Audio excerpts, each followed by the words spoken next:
12월 16일 수요 성경 강해 마태복음 강해 오늘 35번째 시간 시작하겠습니다. 기도하겠습니다. 자비하신 하나님 아버지, 어두운 이 땅에 주님이 친히 오심을 감사드립니다. 주님의 지극한 사랑이 온 땅에 알려지는 이 날이 되게 하여 주옵소서. 용서의 하나님, 저희의 마음속에 소용돌이치는 죄악을 고백합니다. 여러 가지 죄악을 끊어버리려 노력하지만 다시금 주님 앞에 죄인으로 설 뿐입니다. 이 시간 고백하는 심령의 죄악들을 용서해 주시옵소서. 주님 사랑의 손길로 붙들어 주시사 연약함이 강건함으로 바꾸어지게 하옵소서.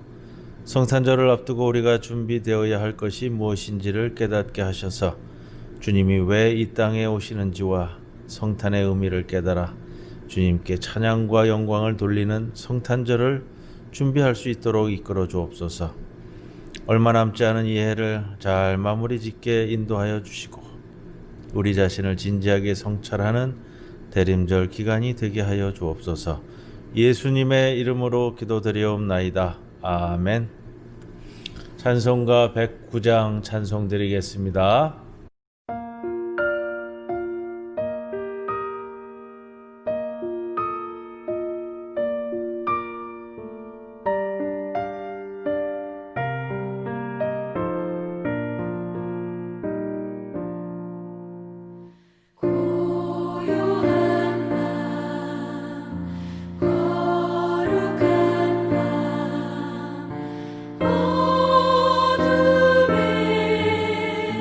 어둠에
35번째 시간입니다. 마태복음 오늘 21장 1절에서부터 17절까지의 말씀인데 오늘 두 군데로 나누어서 또 말씀 나눕니다. 21장 1절로부터 11절까지 말씀 먼저 봉독합니다. 그들이 예루살렘에 가까이 가서 감람산 벳박에 이르렀을 때 예수께서 두 제자를 보내시며 이르시되 너희는 맞은편 마을로 가라. 그리하면 곧 매인 나귀와 나귀 새끼가 함께 있는 것을 보리니 풀어 내게로 끌고 오라. 만일 누가 무슨 말을 하거든 주가 쓰시겠다 하라. 그리하면 즉시 보내리라 하시니 이는 선지자를 통하여 하신 말씀을 이루려 하심이라. 일렀을 때 시온 딸에게 이르기를 내 왕이 내게 임하나니 그는 겸손하여 나귀 곧 멍에 매는 짐승의 새끼를 탔도다 하라 하였느니라. 제자들이 가서 예수께서 명하신 대로 하여 나귀와 나귀 새끼를 끌고 와서 자기들의 겉옷을 그 위에 얹음에 예수께서 그 위에 타시니 무리의 대다수는 그들의 겉옷을 길에 펴고 다른 이들은 나뭇가지를 베어 길에 펴고 앞에서 가고 뒤에서 따르는 무리가 소리 높여 이르되 호산나 다윗의 자손이여 찬송하리로다. 주의 이름으로 오시는 이여 가장 높은 곳에서 호산나 하더라. 예수께서 예루살렘에 들어가시니 온 성이 소동하여 이르되 이는 누구냐 하거늘 무리가 이르되 갈릴리 나사렛에서 나온 선지자 예수라 하니라. 아멘. 오늘 본문 말씀을 보면 예수님께서 드디어 예루살렘에 들어가시는 장면, 이 장면을 시작을 하고 있습니다. 물론 예수님께서 처음 예루살렘에 오신 것은 아닐 것이다. 우리는 그렇게 생각을 하고요. 그러나 최후의 입성이 되는 것은 맞다. 예수님께서 예루살렘에서 마침내 목숨을 내걸었다. 예수께서 왜 예루살렘에 오셨을까? 이것이 우리 그리스도인들의 질문이 되어야만 합니다. 예수 그리스도께서 왜 예루살렘에 오셨을까? 예수님은 유대 지배층과 로마군에 저항하러 예루살렘에 올라오셨다. 그 예루살렘으로 향하는 그 갈릴리에서의 사역을 끝내고 예루살렘으로 올라오는 장면을 우리가 함께 나누면서 예루살렘 성은 저항의 도시다. 주님께서 무엇에 저항하려고 하시는가? 왜 죽음을 준비하시는가? 이것을 우리가 생각해야 된다 말씀을 드렸습니다. 독특한 거는 있어요. 마태복음서 기자가 예루살렘을 예루솔리마라는 시브리식 단어가 아니라 헬라어식 표현을 계속해서 씁니다. 헬라어 형태의 단어를 쓰는데 오직 마태복음 23장 37절에 예루살렘이라는 정확한 뜻을 써요. 이게 뭐 뜻이 다르다라는 것보다는 예루솔리마라는 것은 이 헬라어적 표현이고 예루살렘이라는 것은 거룩한 곳이라는 그 시브리적 사고를 정확히 담고 있는 이 지명 표현인데 그 지명 표현을 헬라어적 표현으로 계속 하다가 23장 37에서만 거룩한 뜻이라는 예루살렘이라는 단어를 쓰는 거 보면 아마도 마태복음서 기자가 예루살렘이 예수님께서 십자가형을 받으시고 그곳에서 돌아가셨기 때문에 예루살렘에 대한 뭔가 좀 안타까운 마음, 섭섭한 마음을 담고 있지 않는가 이렇게 생각을 할 수가 있습니다. 벳박에는 무화과 나무의 집이라는 뜻입니다. 위치가 확실하지는 않아요. 그러나 유대교 문헌에는 이 벳박에는 예루살렘 지역에 속하는 지역으로 나오고 있습니다. 그리고 기원 후 70년경 유다 전쟁 때에도 벳박에는 파괴되지 않았던 것 같습니다. 올리브산, 감람산을 나타내는 표현은 스가랴서 14장 4절에 또 나오고 있습니다. 봉우리가 세 개 있는 감람산, 쉽게 감람이라는 것은 올리브라는 표현이에요. 그래서 올리브산, 감람나무, 올리브나무 같은 표현이고요. 요즘은 그냥 쉽게 그냥 올리브라는 표현을 씁니다. 이 올리브산, 감람산은 예루살렘에서 안식일에도 걸어갈 수 있는 이 거리 내에 보통 한 1km 정도 이렇게 이야기를 합니다. 안식일에도 사람이 안식일법의 적용을 받지 않고 걸어 다닐 수 있는 거리를 이야기하는데, 걸을 수 있는 거리 내에 있는 감람산, 올리브산 이렇게 이야기를 할 수가 있고요. 예수님 당시 스가랴서의 전통에 따른 것 같습니다. 예수님 당시에 메시아는 이 감람산에 나타날 것이다. 이것이 전통인 것 같습니다. 그런 믿음이 전통적으로 좀 퍼져 있었습니다. 짐승의 새끼 이렇게 이야기하는 이제 폴로스라는 단어는 이방인 그리스도인들이 본다면 말이란 뜻이고요. 그 다음에 유다인 그리스도인들이 보면은 망아지를 뜻할 수 있는 표현인데, 오늘 본문에 나와 있는 것처럼 매여 있는 나귀를 뜻하기 때문에 우리가 나귀 새끼를 타고 올라오신 예수님에 대한 그 이미지가 큽니다. 매여 있는 나귀, 이 표현은 어디에 나오냐면 창세기 49장에 야곱이 자기의 12아들을 두고서 이 축복하는 장면이 있잖아요. 거기에 아들인 유다에게 축복하였던 그 표현에 매여 있는 나귀 표현이 나옵니다. 4절에 나오는 예언자의 말씀은 정확히 마태복음서 기자가 어느 말씀을 인용하고 있는지는 나오지 않습니다. 5절 첫 줄은 성경에도 각주가 있습니다. 이사야서 62장 11절을 인용하고 있고, 또 뒤에 부분은 스가랴서 9장 9절에서 인용해서 마태복음서가 쓰고 있습니다.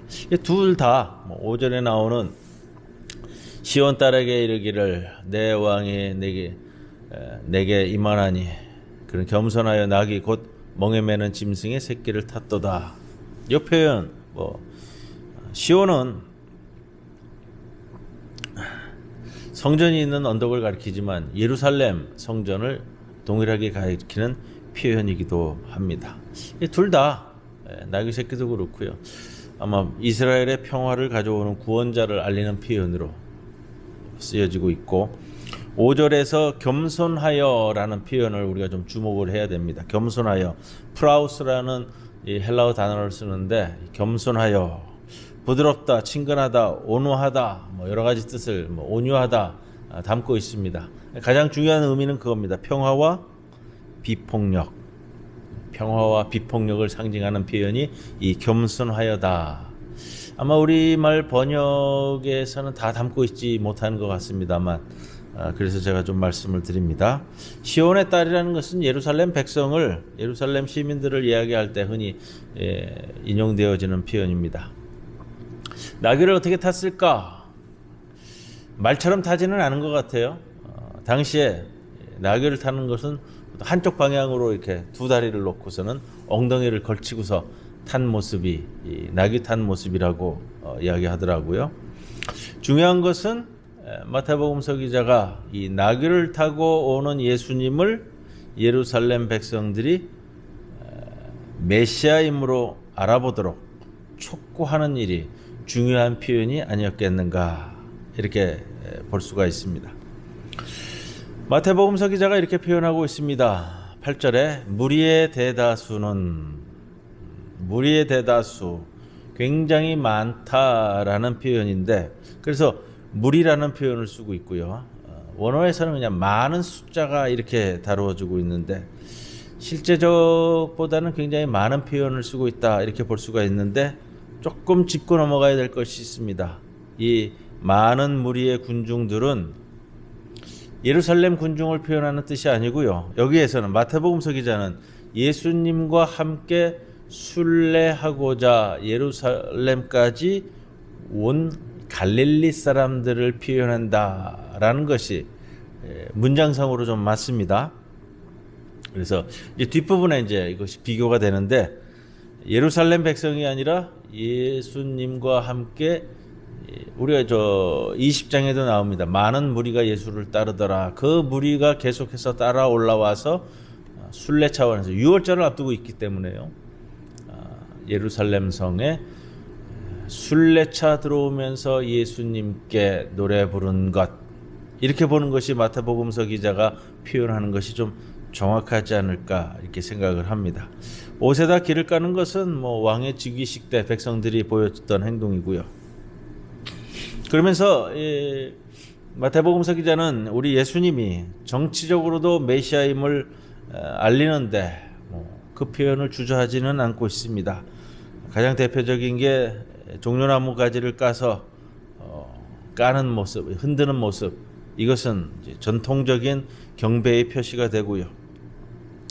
그러면서 이제 그런 생각을 합니다. 이런 소식들, 예루살렘 입성을 하면서 이루어졌던 그 모습들을 유대교 종교 지배층들, 또 경제 지배층들, 또 유월절을 앞두고 로마군 수비대가 예루살렘에 올라와 있었는데 이것을 바라보는 시각이 굉장히 경계적인 눈빛이 되었을 것이다. 이렇게 생각을 해봅니다. 도우소서, 이 뜻의 호산나, 이것은 유대교에서 초막절 축제의 찬송가로 쓰이던 시편 118장에 나오는 단어입니다. 다윗의 자손에게 사용되던 호산나. 다윗의 자손은 물론 이제 메시아를 뜻하는 표현이고요.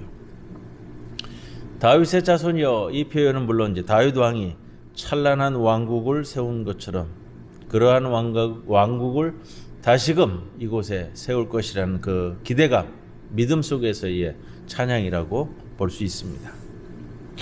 주님의 이름으로 오시는 이여, 주님의 이름으로 오시는 이여, 이것은 원래적인 표현은 예루살렘 성에 순례차 들어오는 모든 백성들에게 유대교 제사장들이 나누었던 인사적 표현입니다. 그런데 재미있는 표현이 10절, 11절은 우리가 좀 봐야 되는데, 예수께서 예루살렘에 들어가시니 온 성이 소동하여 이르되 이는 누구냐 하거늘 무리가 이르되 갈릴리 나사렛에서 나온 선지자 예수라 하니라. 이 표현이에요. 10절 표현. 예수님께서 예루살렘 성에 들어올 때 따르던 무리들은 예루살렘 백성이 아니다라는 말씀을 앞에서 드린 것처럼 그들은 순례차 같이 들어오는 갈릴리 사람들입니다. 마태복음서 기자는 그렇게 기록을 하고 있고요. 10절에 있는 것처럼 그렇기 때문에 예루살렘에 들어왔을 때 온 성이 소동하였다라는 것은 예루살렘 백성들은 그 내용을 모르다는 거예요. 몰랐기 때문에 이 소동을 보고 이게 뭐냐? 예루살렘 백성들과 갈릴리 사람들을 조금 구분하고 있는 것이 마태복음서 기자다라는 겁니다. 자, 예수님의 예루살렘 도착, 예루살렘에 대한 도전과 또 저항을 알리는 신호가 될 것입니다. 오늘 이 본문은 신학적인 건 내용보다는 신앙심적인 면에 있어서의 영향을 많이 미친 내용들이기도 합니다.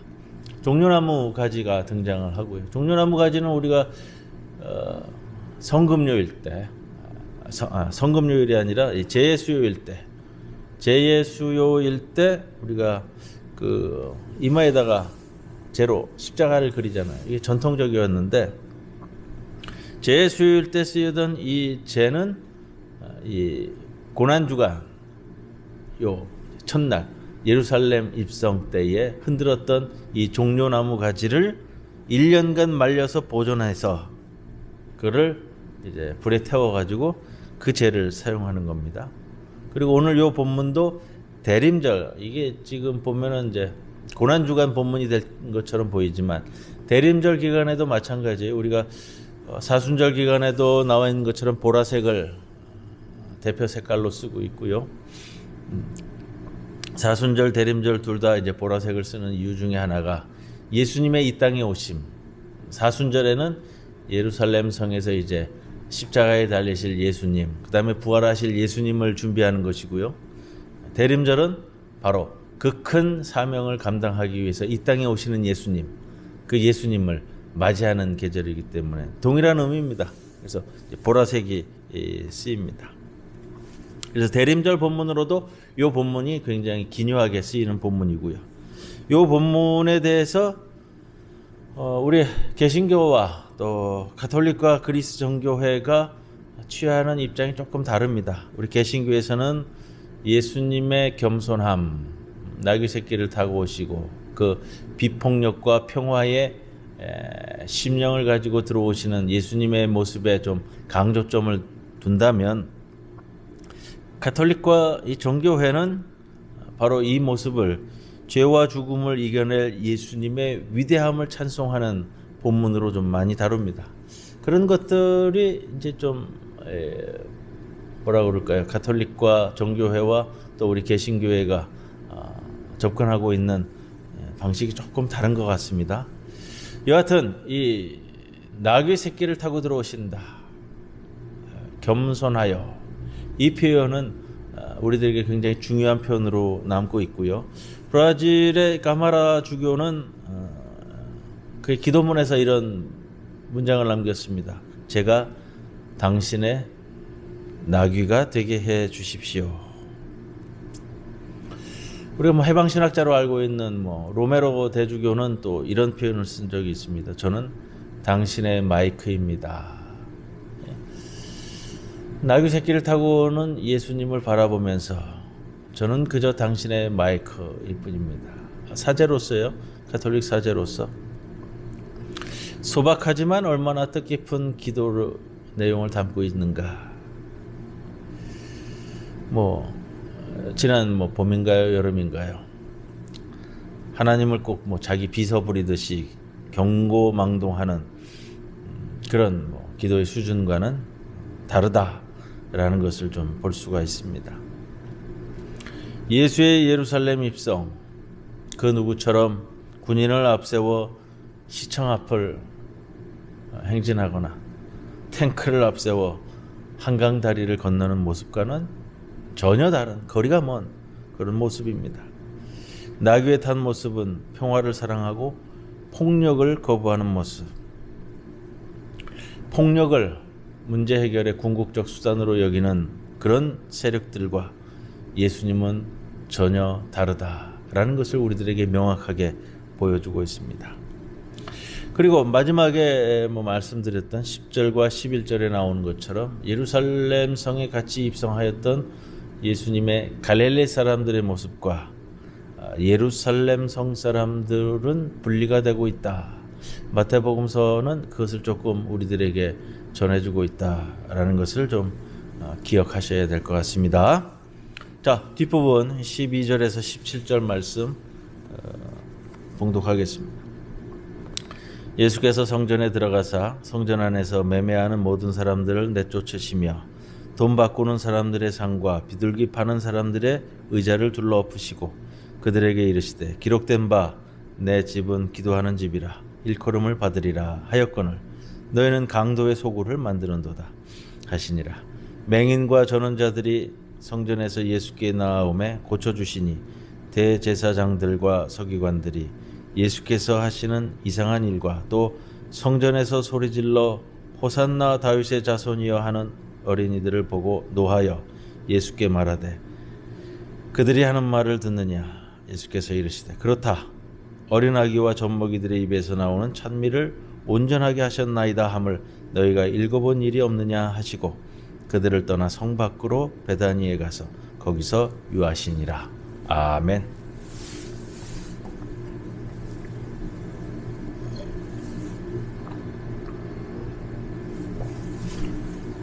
우리가 오늘 이제 예루살렘 성전 안에서 물건 파는 자들을 혼내킨 사건 다 뒤집어 엎잖아요. 시각을 어떻게 가지느냐에 따라서 제목이 조금씩 이제 좀 많이 바뀌었습니다. 성전 정화 사건이다 이렇게 표현하기도 하고요. 성전 숙청 작업이다 이렇게 표현하기도 하고, 조금 더 과격해지면 성전 전쟁, 성전 항쟁이다 이렇게 표현하기도 합니다. 이 보는 시각에 따라서 좀 달라지는 것 같아요. 마가복음서 기자는 성전 이 정화 사건을 예루살렘 입성한 다음 날에 일어난 것으로 기록을 하고 있고요. 마태복음서 기자는 예루살렘 성 입성 첫날 이루었던 사건으로 우리들에게 전해주고 있습니다. 본문은 이렇게 구성이 되잖아요. 12절, 13절이 이제 말 그대로 성전 정화 사건.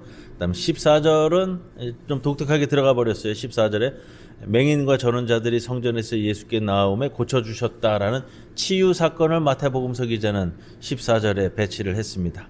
그리고 15절에서 17절은 유대 지배층과 예수님의 논쟁을 다루고 있는 세 부분으로 오늘 본문이 다루어지고 있습니다.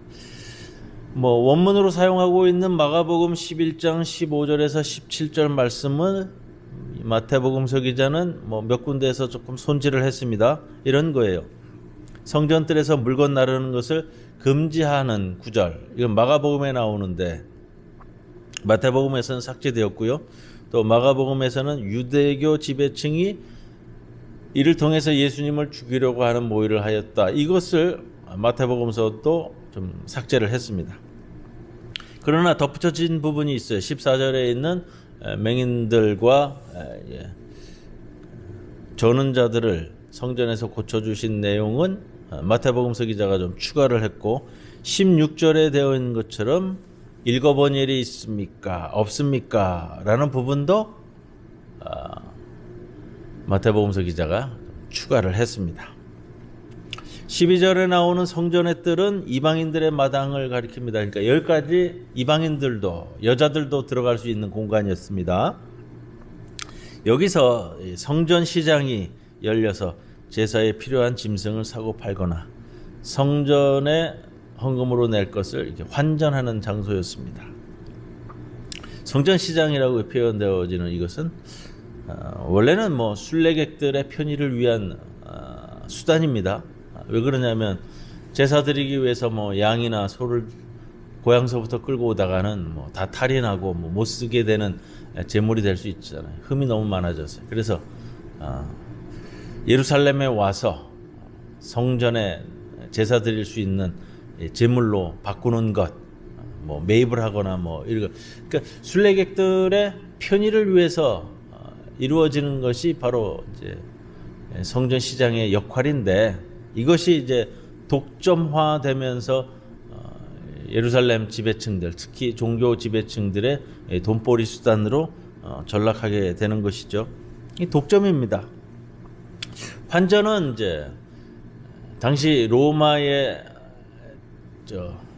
뭐라 그러나 동전이 사용되어지지만 예루살렘 성전에서 헌금을 그걸로 낼 수는 없잖아요. 거기는 이제 카이사르의 얼굴도 그려져 있고 그렇기 때문에 그래서 예전 예루살렘 돈으로 이렇게 바꿔가지고 헌금을 하게 되는 거예요. 그 환전상을 얘기합니다. 자, 왜 여기서 예수님은 성전 정화 사건, 성전 숙청 작업, 성전 항쟁 이 사건을 벌이고 있을까? 역사가들은 이런 표현도 씁니다. 원래 이 성전 시장은 성전 내에 있지 않았다. 어디 있었냐? 성전에서 좀 떨어진 한 1km 정도 떨어진 감람산에 위치하고 있었다. 그런데 대제사장 가야바가 새로운 성전 시장을 성전 내라고 해야 되죠. 이방인의 마당이니까 여기에 개설을 하였다. 여기에 대해서 이제 반발이 많았는데 왜냐하면 이제 감람산에 있을 때는 한 1km 정도 떨어져 있으니까 이제 그런 어떤 경제적인 관계가 아예 성전 내에 들어오면서 대제사장 그룹의 어떤 돈줄이 명확하게 되어버리는 그런 내용에 대해서 많은 사람들이 좀 반대 의견을 제시를 했는데 예수님이 아주 굉장히 극심하게 반대를 하고 있다. 이렇게 볼 수 있습니다. 그래서 마태복음서 기자는 12절에 이렇게 표현합니다. 모든 사람들을 내쫓았다. 이 사건을 예수님께서 가볍게 보지 않았다라는 것을 우리들에게 얘기해 줍니다. 모든 사람들을 내쫓았다. 자, 그리고 예수님의 치유 사건을 같이 접목을 시키면서 예수님께서 그의 메시아적 역할을 그대로 감당하고 있음을 마태복음서 기자는 조금 이렇게 명확히 좀 부각시키는 장면이 14절에 나오는 맹인과 전원자들을 치유해 주시는 사건의 내용으로 담고 있습니다.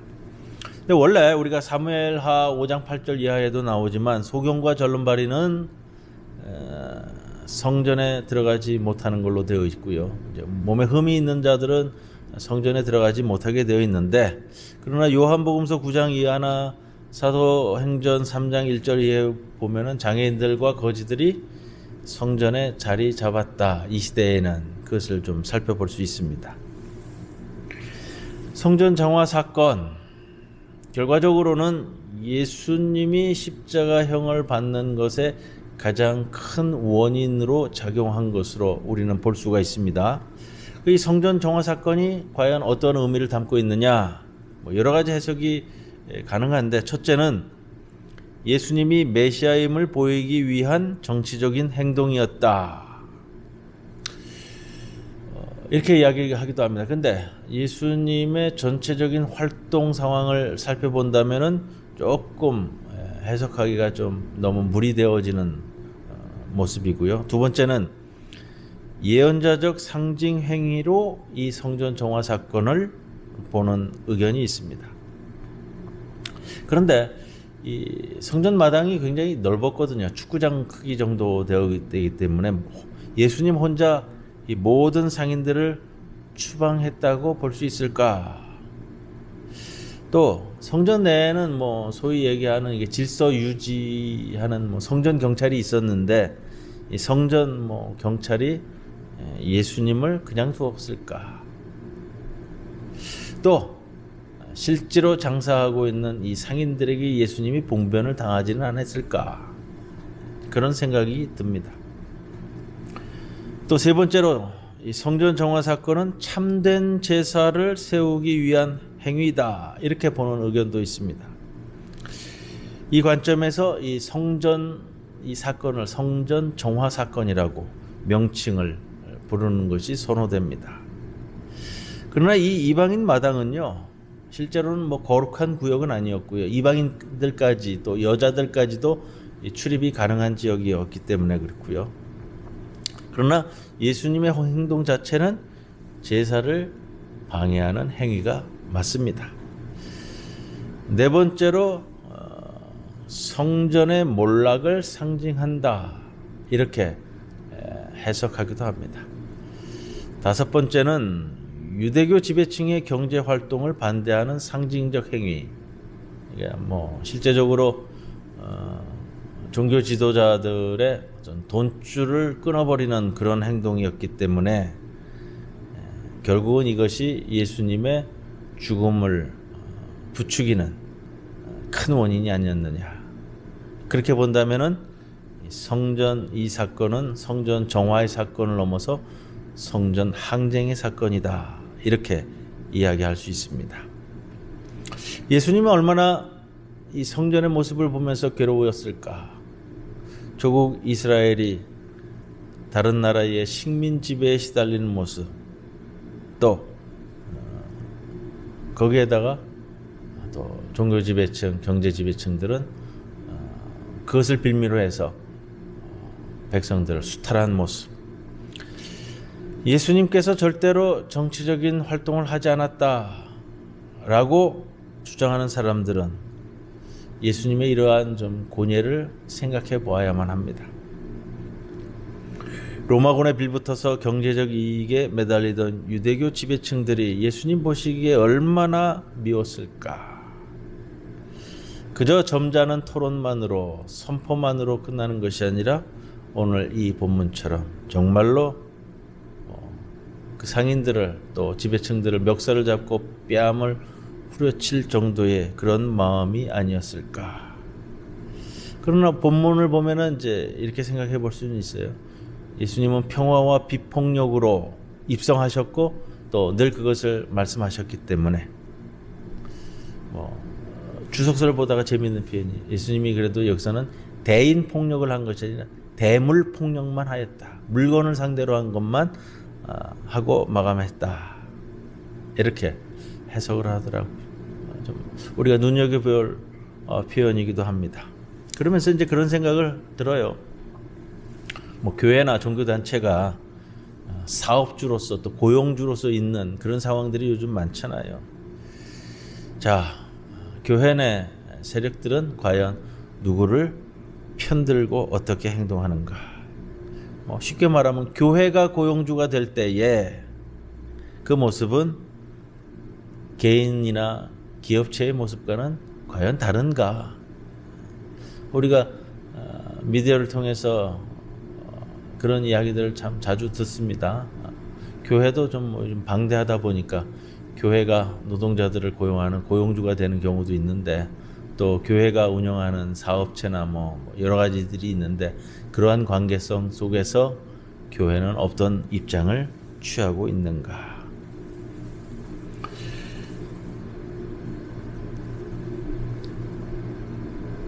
16절에 봅니다. 예수께 말하되 그들이 하는 말을 듣느냐? 예수께서 이르시되 그렇다. 어린아기와 젖먹이들의 입에서 나오는 찬미를 온전하게 하셨나이다 함을 너희가 읽어본 일이 없느냐? 참 15절에 나온 대제사장들과 서기관들이 항의해 오자 예수님께서 하신 말씀인데, 성경을 제일 잘 안다고 자부하는 대제사장들, 율법학자들, 서기관들에게 그러니까 정말로 성경을 읽어본 적이 없느냐라는 표현을 쓰고 있습니다. 이 말씀을 들으면서 생각이 듭니다. 예수님께서 목사에게 또 교회 중직자들에게 당신들은 성서를 읽어본 적이 없습니까? 예수님이 우리에게 묻는 것 같습니다. 우리 성도 여러분들도 기억해야 할 말씀입니다. 여러분은 성서를 읽어본 적이 없습니까? 본문은 그리스도교의 경제 활동에 대해서, 교회의 경제 활동에 대해서, 그리스도인들의 경제 활동에 대해서 심각하게 질문하고 있습니다. 남의 일로 들어서는 안 될 겁니다. 기도하는 집을 강도의 소굴로, 또 장사채 판으로 만든 사람들을 예수님은 비판했습니다. 오늘날 교회에서 어디가 강도의 소굴일까? 그렇게 만들어버린 사람은 누구일까? 예수님께서 오늘 나온 본문처럼 교회 내에서 난동을 부렸다면 어떠실까? 우리는 거기에 대해서 어떻게 받아들일까? 이러한 면들을 좀 성찰해보는 대림절 기간입니다. 예전에 이제 교회에서 바자회를 하든지 물건을 파든지 선한 의도로 판매 행위들을 하잖아요. 지금도 그렇고 그런데 예전에는 절대 못하게 하는 그런 교회도 있었고요. 그런 목회자들도 있습니다. 선한 의도로 시작을 하지만 주객이 전도되어지는 경우도 보았고요. 그래서 그런 일들을 우리가 행할 때는 참 많은 고민과 준비가 필요하겠다라는 좀 말씀을 드립니다. 대림절 셋째 주일을 넘어가면서 우리 성도 여러분들, 예수님의 이 땅에 오신 그 중요한 목적에 대해서 다시 한번 깊이 묵상하는 귀한 기간이 되기를 주님의 이름으로 간절히 기원합니다. 찬송가 오늘 110장 찬송 드립니다.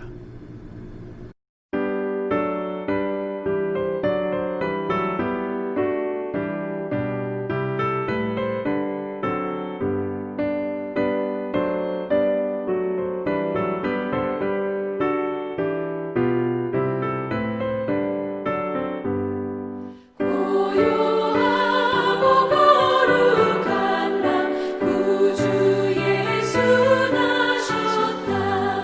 세상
주님 가르쳐 주신 주기도문으로 기도하고 오늘 수요 성경 강의 시간 마치겠습니다. 하늘에 계신 우리 아버지여, 이름이 거룩히 여김을 받으시오며 나라 임하옵시며 뜻이 하늘에서 이루어진 것 같이 땅에서도 이루어지이다. 오늘 우리에게 일용할 양식을 주시옵고 우리가 우리에게 죄 지은 자를 사하여 준 것 같이 우리 죄를 사하여 주시옵고 우리를 시험에 들게 하지 마시옵고 다만 악에서 구하시옵소서. 나라와 권세와 영광이 아버지께 영원히 있사옵나이다. 아멘.